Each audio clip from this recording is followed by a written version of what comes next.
Hello and welcome to Stand in the Gap. I'm Sam Rohrer, and I'll be joined again today by Pastor Isaac Crockett.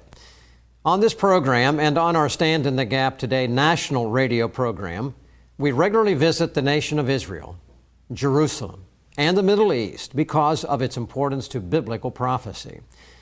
Anything that God says is important should be important to us, and certainly that starts with the nation of Israel, God's covenant people, Israel, God's land that He gave to Israel, and Jerusalem, God's eternal city.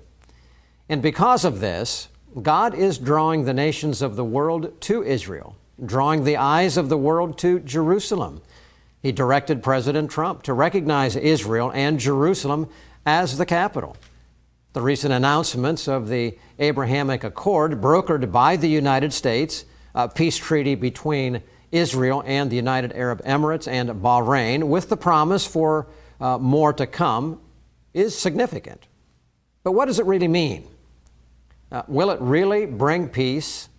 What does God think about this plan as He has displayed His warning or His approval of this plan, as He has done with other attempts since Israel became a nation in 1948 and then regained control of Jerusalem in 1967?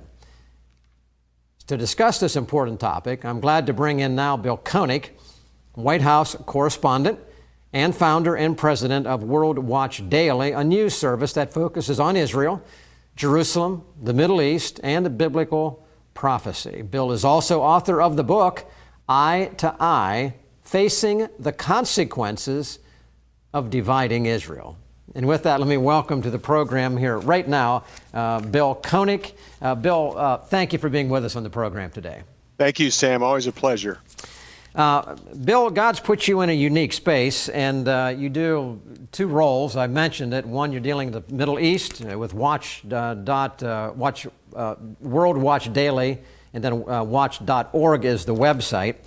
And you get into other things as a White House correspondent. We'll deal with that later. I want to stay on the Middle East here now today. And just for the sake, before we get into the impact and the details of the Abrahamic Accord, I want to cover another major point. On our previous two programs, we covered with you what you had done on the book Eye to Eye, the consequences to the nation, primarily U.S. presidents in the past who have sought to do things seeking peace, but ultimately walked into a trap where ultimately they worked against God and God sent judgment to this nation. We have unfolding in this nation now COVID and a host of other things going on. So here's my question to you right off. Is the COVID plague and the resulting impacts that we've seen that have rocked our nation, frankly, rocked the entire world, is there anything about them that you can logically, clearly tie into, for instance, the broader plan of the Peace to Prosperity initiative and so forth? Put those two together as we establish this program today. Yes, I believe so, Sam. I wrote a commentary, Life Before January 28th, when the President Trump, established his plan and introduced his Peace to Prosperity plan to the world. And also a couple hours after he presented the plan at the White House on January 28th, he posted his map that basically superimposes the map of Genesis 15:18. And then life after January 28th. Sam, these are two different worlds, life before January 28th and life after January 28th.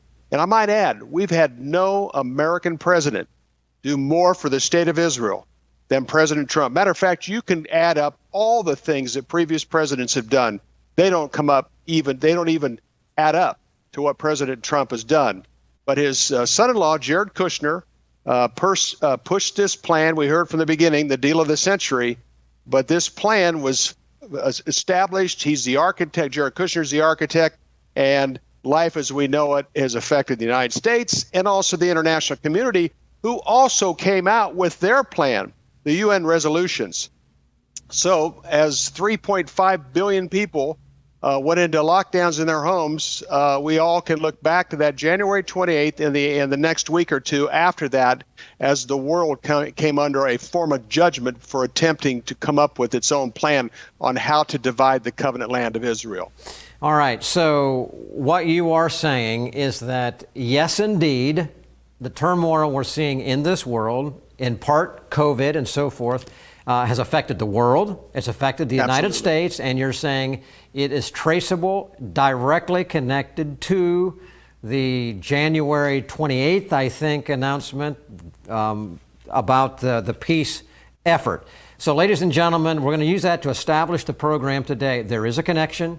It is consistent with what Bill has called out in previous years in his book, Eye to Eye. And when we come back, we're going to slide into and talk now more specifically the Abrahamic Accords as it has come out of that and then produced other impact. We'll be back in just a moment. Truth, flexible or permanent? The Bible, ancient history, or powerfully relevant? Culture, a reflection of enlightenment or warning signs? The pastor, commentator, or frontline combatant? Every day, American Pastors Network speaks to these questions where and when they matter. With hundreds of affiliate radio stations nationwide, a website and mobile app screening today's headlines through the twin lenses of the Bible and the Constitution, educating, informing, equipping. This is the American Pastors Network. The time is now to stand in the gap for truth.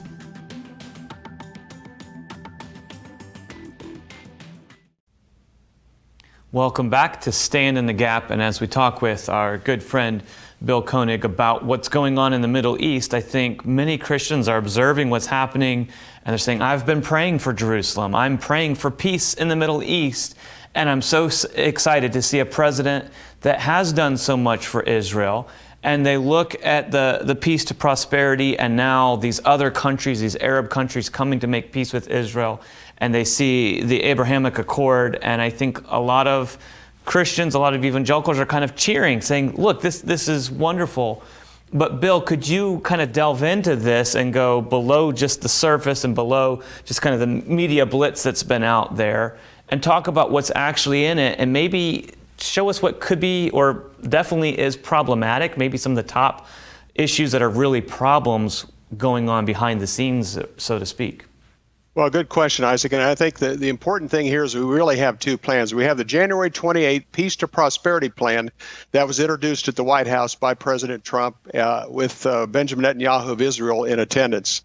And then the effort was beginning in Israel to extend sovereignty over 30% of Judea and Samaria, which is 132 settlement communities in Israel. For us, no land should be given up because unfortunately the Peace to Prosperity Plan also talked about giving up 70 to 80% to a future Palestinian state, whether they accepted the boundaries or not. What happened is the international community went absolute bonkers over the fact that the Trump administration, along with Israel, was going to extend sovereignty over 30% of Judea and Samaria. So what happened is the international community, it was one leader after another from Europe, from Russia, through the Middle East. They came against this extended sovereignty plan with great vigor. So what happened is Jared Kushner started working with United Arab Emirates, Bahrain, and a few other countries about normalizing relations with Israel. And even in the last couple of weeks at the UN and other meetings, the U.A.E. and Bahrain said, the main purpose of the normalization was to stop Israel's annexation efforts.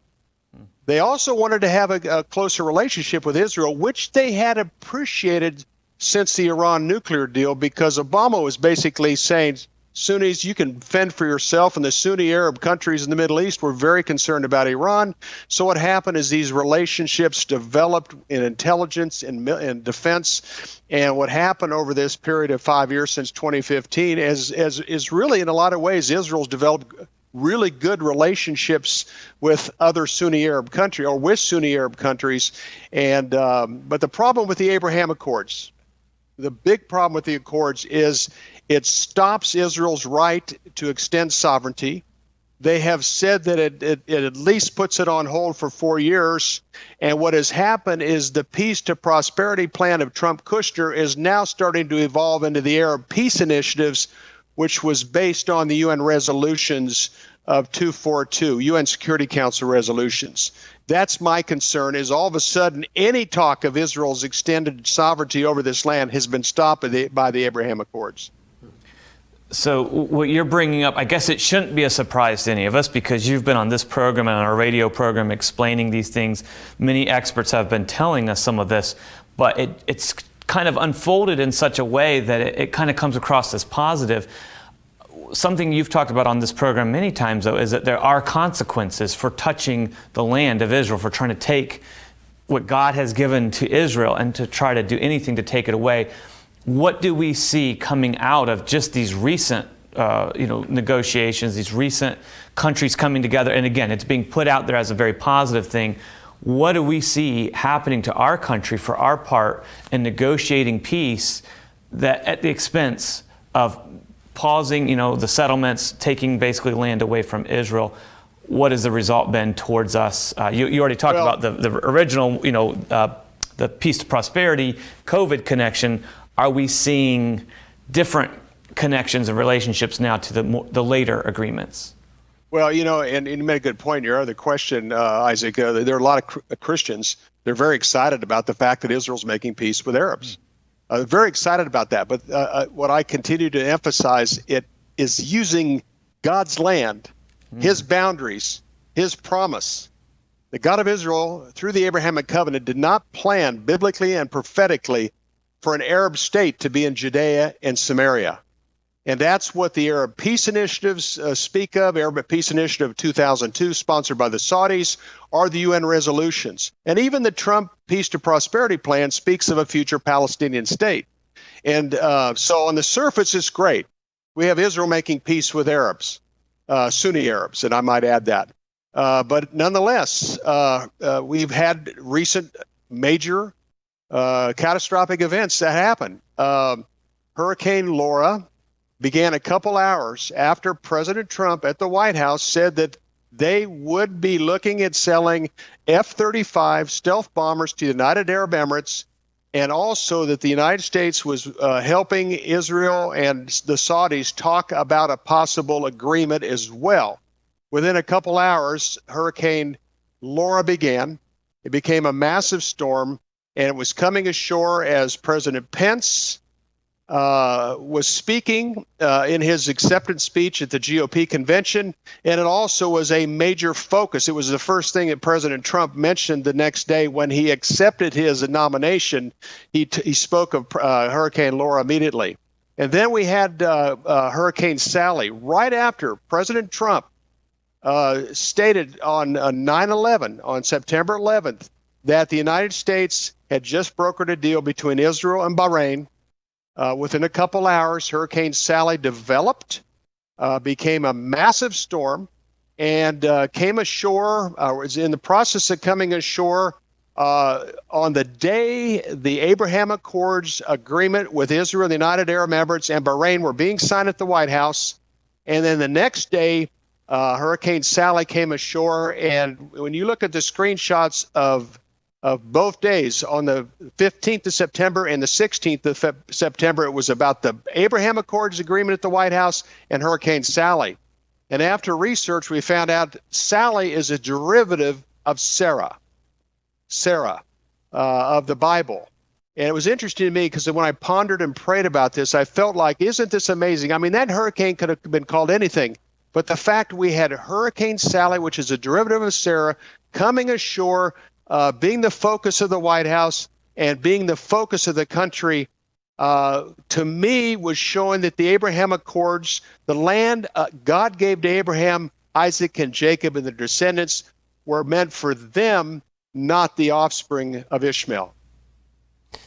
And Bill, those connections, again, people say, wow, isn't that really something? Our viewers could be saying, that's interesting, but are you reaching too far? Are you assuming too much? And if perhaps, Bill, it was only this connection in regard to the Abrahamic covenant. And then, as you established earlier, Peace for Prosperity back on January 28th. If it were only those two, that would be a harder case to make. But in your book, Eye to Eye, when you go all the way back, really, in previous presidents, it is just a continuation of the same evidence. Bear down, if you could, just a little bit more, why it is so important to God and why it's logical or biblical to look and connect these dots relative to God telling any nation or any people what they should do or don't do relative to his nation of Israel. I mean, obviously these are connected. Establish that again for folks who may be listening or watching for the first time and say, I've never heard this kind of connection. Make the connection there again. Well, Sam, that's a great point. I've been following this closely for over 20 years. And we have 134 record-setting catastrophes. I mean, these are the largest events in the history of the United States. Massive hurricanes, massive tornado outbreaks, earthquakes, and the 9/11 terror event. A couple quick ones here. The perfect storm was sending 30-foot waves into George Herbert Walker Bush's home in Kennebunkport, Maine, in October of 91, as he's starting the Land for Peace process, calling on Israel to give the land that they obtained in the 1967 Six-Day War. 9/11.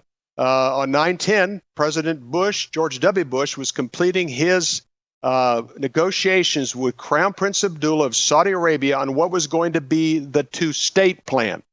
And I have all the documentation of what was completed by a Washington Post article that the plan was completed on 9/10, and then 9/11 happened. And we had 15 of the 19 terrorists that produced 9/11 were Saudis. And then Hurricane Katrina began within a couple hours after 9,500 Jews had been forced from their homes in Israel in August of 2005. And Sam, these are 134 record-setting events, and I've also noticed the greater the pressure on Israel to give up their covenant land, the greater the corresponding catastrophe. Most of these events have happened in the United States because we've been the point man in the peace process, but they've also happened in the UK, Germany, France as well, but a majority have happened here. And I mean, we've never had anything like COVID-19. I mean, this has paralyzed our country, and there was so much favor on President Trump prior to January 28th. I mean, so many things were going well for him. He was doing so many things that blessed Christians. He was such a great friend of Israel. But when he came out with his own plan and his own map that Jared Kushner had been the architect of, life in America has changed dramatically. And you can also look at what's happened in Israel. The parallel events in the United States and Israel continue. And again, Sam, Hurricane Sally, the fact that it was named, its derivative is a derivative of Sarah, and coming ashore at the time that the Abraham Accords are being negotiated and signed at the White House is very significant. So I think once people get used to watching these events, and again, these are the biggest in the history of our country, the more they can become better watchmen themselves and see the parallel to U.S. pressure or international pressure on Israel to divide their land and the corresponding catastrophes. Bill, that was very, very good. And I got to take this another step here. We have in our country, at the time of this program right now, and you only got about a couple minutes left here, we have fires going on the West Coast. We have a number of other major things happening in this country. Are they connected? And then one quick question beyond it. These are things that are happening in rapid succession. What needs to be done? Is there anything that can be done nationally that can back these off? What needs to be done in relationship to the agreement with Israel? How should this should it be addressed here? Well, that's a good question, Sam, and a good points as well. We've done everything we can to lobby the White House, so to speak. We've documented, whether it was George W. Bush or the Obama administration, but especially right now, we have put an extensive effort at warning the White House and the State Department, and even the ambassador, U.S. Ambassador Israel Friedman, of the consequences. They have the book, they have Eye to Eye, but it's they've been so wrapped up in this process And COVID was like nothing else. I mean, it wasn't a hurricane, a tropical storm, or a major tornado outbreak. They've heard it, they understand it, they've heard what we've had to say. But I think COVID-19 just came out of nowhere, Sam. It's been devastating to the United States. Look what's happening in Israel. It has been a catastrophe of enormous proportion, even to the world. But I think the key here, as far as the heat, the record heat that Israel had was parallel to the record heat that we had in the Western United States at the time Jared Kushner was in Israel, working with Israel on the way to the Sunni countries. We had the parallel record heat. We had the highest temperature in 120 years of history in Jerusalem. We had the highest temperatures in Death Valley, California, and other parts of the West at the time Kushner is traveling the Middle East for a period of a week. And then after unfortunately, after the heat, the fires ended up building. But the main thing I focus on there was the record heat in the United States and Israel at the time that Kushner was traveling the Middle East. And Bill, again, one more emphasis. Thank you for making it. Ladies and gentlemen, we're going to come back in just a second and try and wrap this up with a little bit of some solution. Kind of, again, what do we do? A little bit more of what Bill was just talking about. How do we respond to this? God is in control, and that is what we need to be aware, and God is focusing on Israel, and we as God's people need to be focusing on His Word and connecting these dots as we're trying to do today. We'll be right back. Stand in the Gap is produced and recorded in the studios of WBPH Philadelphia, positively different television.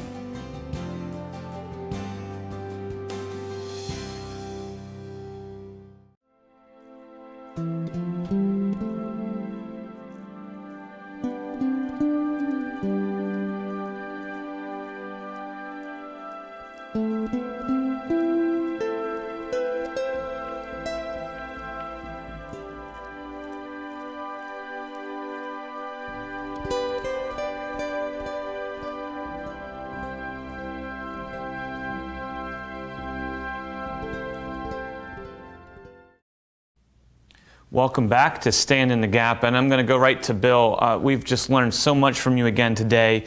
James chapter 1, it tells us, it really warns us to be doers of the word, not hearers only. For everyone watching us today, we've listened to a lot of information from you today. What can we do?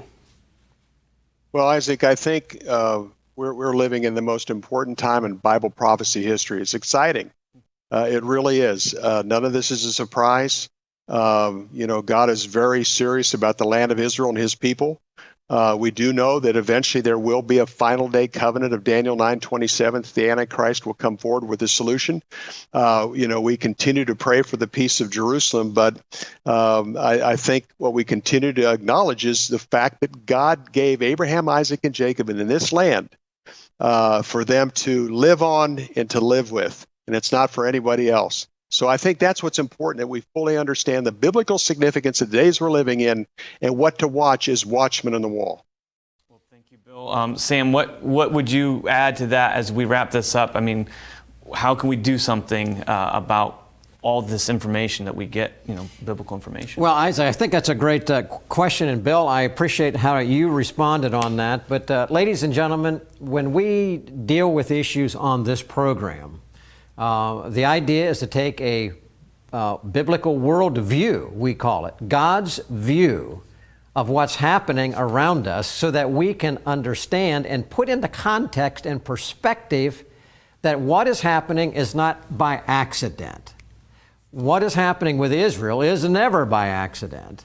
And as the world's eyes are drawn to this nation, this city, this people, and the United States having been a blessed part of helping Israel to come into existence and to be furthered along, it is a part of God's plan. But God is no respecter of persons, and you can't tamper with God's boundaries, you can't tamper with God's promises, and you can't tamper with God's people without consequences occurring. And that's what Bill's book, Eye to Eye, is all about. So thank you for watching us today. We're already at the end. We're glad that you are with us and watching us. And I would encourage you this week, if this program has touched your heart, and so many I know are contacting us, God is speaking to you and encouraging you through this program, let us know. Go to our website. It's there on the end of the screen in just a moment. Contact us. Partner with us in prayer. Very important. Partner with us in your financial giving. That is so critical. That's just the way things work. And if God is blessing you, be a blessing to us and allowing so many other people across the country to be able to hear and participate and be strengthened in their walk with God. So until we come back and see you next week, stand in the gap for truth where you are.